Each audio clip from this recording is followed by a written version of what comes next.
Nama saya Ritra Pradipta dari kelas kuliah K1. Hari ini saya akan meringkas peradaban Romawi kuno. Yang pertama, kondisi geografis dan lingkungan alam.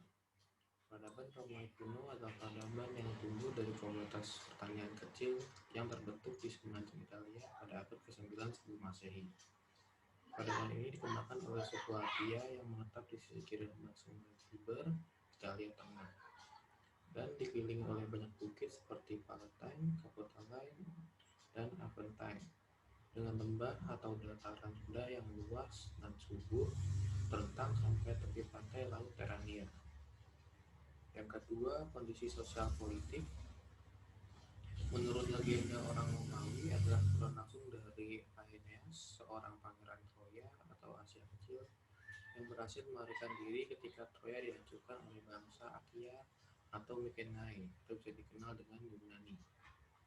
Orang-orang Romawi menganggap bahwa legenda ini benar terjadi, oleh sebab itu pada masa itu legenda ini merupakan sejarah resmi bagi kaum Romawi. Yang ketiga adalah sistem politik dan pemerintahan Romawi.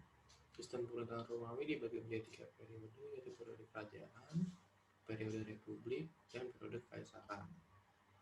Yang pertama adalah periode kerajaan. Menurut legenda Aeneas, pemerintahan kerajaan berkembang sekitar abad ke-12 sebelum Masehi, disebabkan oleh perang Troya yang terjadi pada saat itu.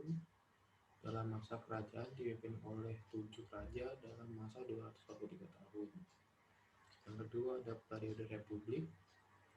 Pada periode awal republik ada 3 lembaga penting yang dibangun, yaitu konsul, senat, dan majelis kuria. Konsul adalah jabatan tertinggi di Republik Romawi. Senat adalah dewan penasihat yang beranggotakan 300 orang dan pada masa pemerintahan Julius Caesar adalah 400 orang. Majelis kuria adalah lembaga legislatif dan yudikatif yang diisi oleh wakil-wakil dari 30 kuria atau kata utama dari golongan patrisia. Yang ketiga adalah periode kekaisaran. Octavianus yang bergelar Augustus adalah kaisar pertama dan kaisar yang paling berpengaruh dalam sejarah kekaisaran Romawi.